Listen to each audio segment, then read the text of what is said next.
universe is fascinating because it's not a very typical superhero film.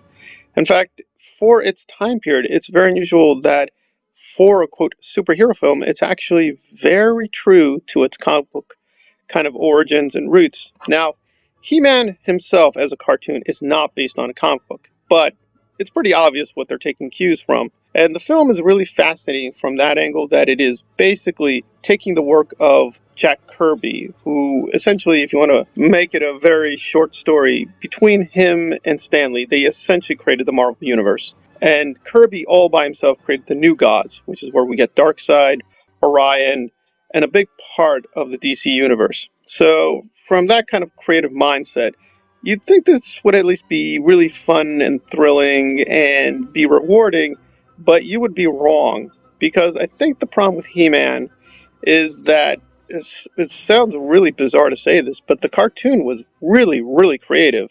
And even though it was fairly simplistic, I mean, basically just He Man had adventures and fought Skeletor and defeated Skeletor, and that's about it.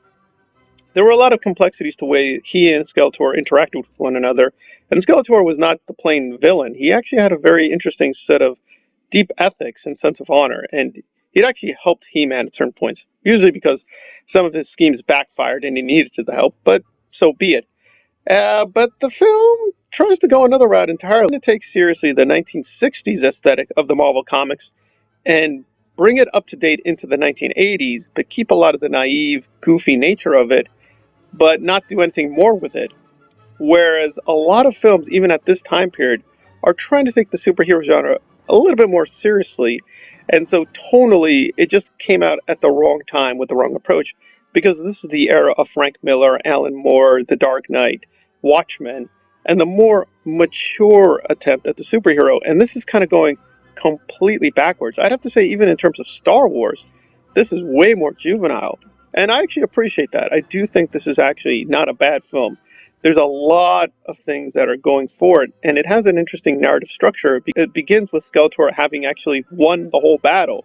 He basically has everything he wants, and so it's sort of like a last-ditch effort to stop him.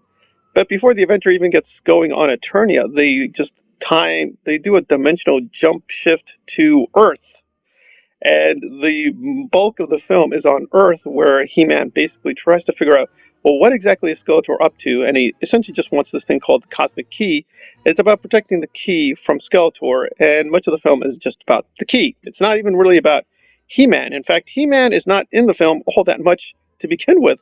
So it's a really screwy film and project, and there's enough good stuff that makes it delightful, and it's never boring, but it is sharply marked by its budget. It just doesn't have the costumes or the imagination or creativity that a much bigger project would have. So they're really trying to save time and effort by bringing everything to Earth and not giving us full-blown Eternia. We only get a really small chunk of Eternia. And if you like the cartoon, they've cut out a huge amount of the cartoon just to make it to the big screen. So we don't get Battle Cat, we don't get Orko, we don't get tons and tons of people and characters that we had in the cartoon are completely missing. And the ones that we do have act so strange and bizarre and don't look at all like their counterparts. So you're kind of wondering, like, what are they even thinking?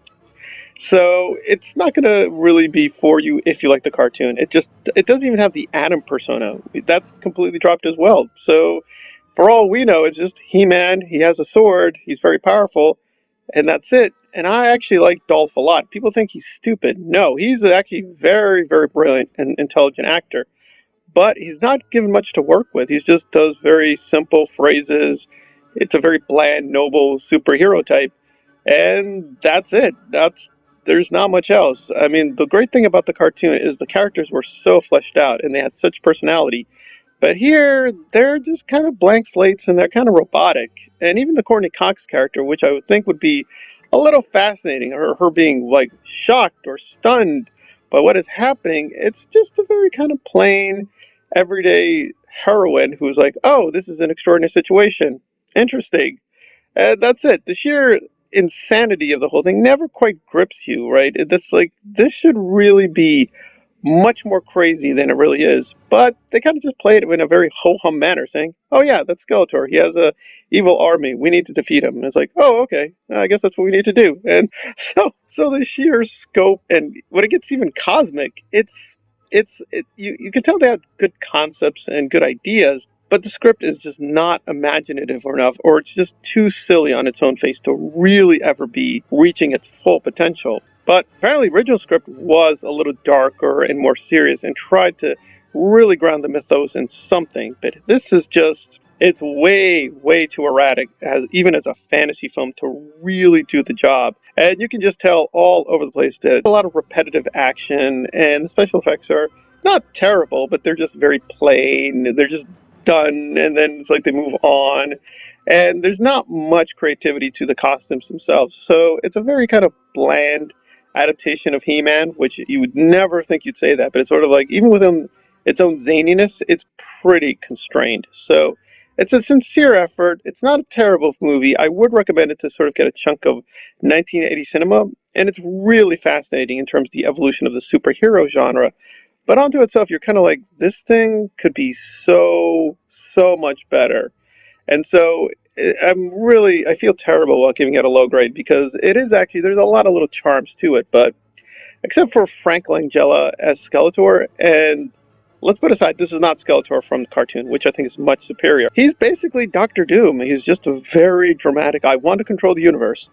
Why? He just does. He doesn't seem to even have a vendetta against He-Man, which he did in the cartoon. He wants the power.